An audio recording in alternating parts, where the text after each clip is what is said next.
A patient comes to you with fever and rigors and you correctly suspect and diagnose malaria, you feel happy. A patient comes to you with fever and rigors and you suspect and correctly diagnose amoebic liver abscess, you feel happier because it's a more difficult diagnosis on the first day of presentation. If you diagnose these three diseases when the patient presents to you, these three diseases that I'm going to talk to you about, on the very first time they present to you, you will be very happy. It's just a matter of tuning our minds to these diseases which are not common and at the same time not extremely rare. So let's talk in this third installment of Ek Dose Gyan, Ek Dose Muskan about three diseases: trigeminal neuralgia, subacute viral thyroiditis, and ocular myasthenia gravis. These three diseases which are usually missed early on and picked up only after the patient has gone to several doctors. But they're easy to diagnose clinically, and all you have to remember is 4 lines about each disease. So let's discuss the first disease, ocular myasthenia gravis. How to suspect it? 4 lines. As you know, myasthenia gravis has 2 broad categories, ocular and generalized myasthenia gravis. 75% of patients present with ocular myasthenia gravis, which may progress to generalized. You cannot miss this chunk of 75%. In 4 lines, how will you suspect the diagnosis when the patient first comes to you? Number 1, the patient will be a female between the age of 20 and 40 usually, or a male between the age of 40 and 60, and will come with 2 symptoms: ptosis, diplopia. Second line, the diplopia will be worse in the evenings but may be masked if one eye has a significant ptosis at any point of time. Third point, the ptosis, which is a more apparent symptom and an easily seen sign, can be unilateral, bilateral, or alternating, and if bilateral, it is asymmetric. Fourth line, in your OPD, make the patient look up for 60 seconds, at the end of which the ptosis will worsen in myasthenia, and in a bad ptosis, apply ice to the upper eyelid, the ptosis will improve. Now you have suspected strongly myasthenia gravis, make a confirmation with lab diagnosis or send to a neurologist. That's ocular myasthenia gravis. The second situation is very interesting. The patient says, I have throat pain, मेरे गले में दर्द है, बुखार है. The patient has been treated by an ENT surgeon, a physician, and has taken antibiotics, anti-reflux medicines, anti-allergic medicines, and comes to you, and it is now your responsibility not to miss subacute viral thyroiditis. As you know, this is a disease caused by one of many viruses, adenovirus, Coxsackie virus, etc. It is a disease that causes inflammation of the thyroid gland and hence the pain and the fever.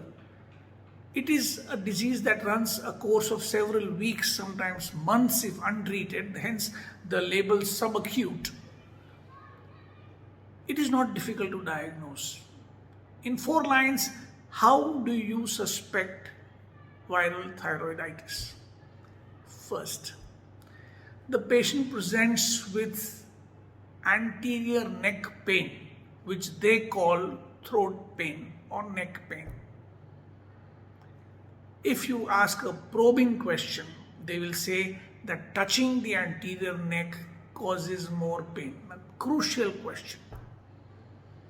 Number 2, ask them about radiation, leading question about radiation of the pain, and they will say the pain radiates to the ear or the lower jaw. The radiation can be one-sided, both-sided, depending on which lobe is involved. Often the lobe involvement is migratory, meaning sometimes the pain is on the right side, sometimes on the left side with radiation to the ipsilateral side. So pain which can be migratory and radiates to the lower jaw and the ear. That's the second clue to thyroiditis, clinical clue. The third clue is that the patient with fever and throat pain or neck pain has systemic symptoms of anorexia, sometimes weight loss, weakness, which doesn't commonly happen in pharyngitis. And the fourth clue when you examine the patient is that palpating the thyroid gland will make you feel nodules within the thyroid gland which are tender. Now you have strongly suspected subacute viral thyroiditis, and you will confirm it by doing blood tests and treat it by giving anti-inflammatory drugs, NSAIDs or steroids. Once you diagnose it, it's not a difficult disease. The problem is diagnosing it. One of the most embarrassing things in outpatient practice is when you send a patient to a dentist thinking that it is a dental problem, and the dentist sends the patient back to you saying, no, it's not my problem, it is your problem. For example, if the patient has pain in the gums and the dentist sends the patient back to you saying, amlodipine is causing the pain, and you meekly, quietly change the antihypertensive. A second such situation is trigeminal neuralgia, our third disease of today. Must suspect trigeminal neuralgia before you start sending the patient to the dentist. The patient, of course, will have gone to the dentist sometime before the patient comes to you. As you know, trigeminal neuralgia is a condition of the middle-aged and the elderly. The exact etiology is often a mystery, but sometimes there is a blood vessel compressing the root of the trigeminal nerve, and the patient presents with facial pain. 4 important lines to suspect trigeminal neuralgia and differentiate it from other diseases. 1. The pain is unilateral and without any sensory deficit. Touching will not have a problem, sensory loss will not be there. Second, the pain is episodic and may or may not have precipitants. Precipitants, for example, will include chewing, smiling, blast of air, brushing teeth, etc. Remember, TM joint disease comes with mastication, but there are no other precipitants. Pain of cranial arthritis or temporal arthritis can occur in the jaws, but it also comes with mastication without any other precipitants. Trigeminal neuralgia pain can come spontaneously or with multiple precipitants. The third clue is that the pain can be very frequent or very episodic, meaning you can have 1 or 2 episodes in the whole day or multiple episodes through the day, multiple within an hour, and this does not happen in any other disease. It happens only in trigeminal neuralgia. So if you look at the episodicity, the frequency of the pain, you will not miss trigeminal neuralgia. And the fourth way to diagnose, because there are no confirmatory tests, the fourth way to diagnose is response to carbamazepine or oxcarbazepine. If the pain responds within 2-3 days of giving carbamazepine or oxcarbazepine, you have your diagnosis. It's not a difficult diagnosis once you suspect it from the symptomatology. Now we come to the Muskan portion of this third installment. I'm going to present 3 4-line poems, humorous poems in different languages. The first one is in Hyderabadi Hindi. The poet Khwam Khwa Hyderabadi, and he writes, सब मतलब के लोग हैं, यहाँ कौन मेरा दुख बांटेगा। सब मतलब के लोग हैं, यहाँ कौन मेरा दुख बांटेगा।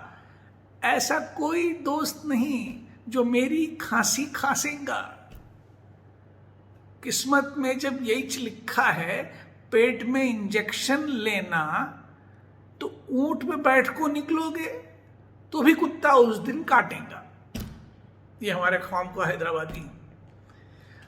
दूसरी 4 लाइन है इन राजस्थानी हरियाणवी शैली जो सुरेंद्र शर्मा जैसे कवियों ने मशहूर की है।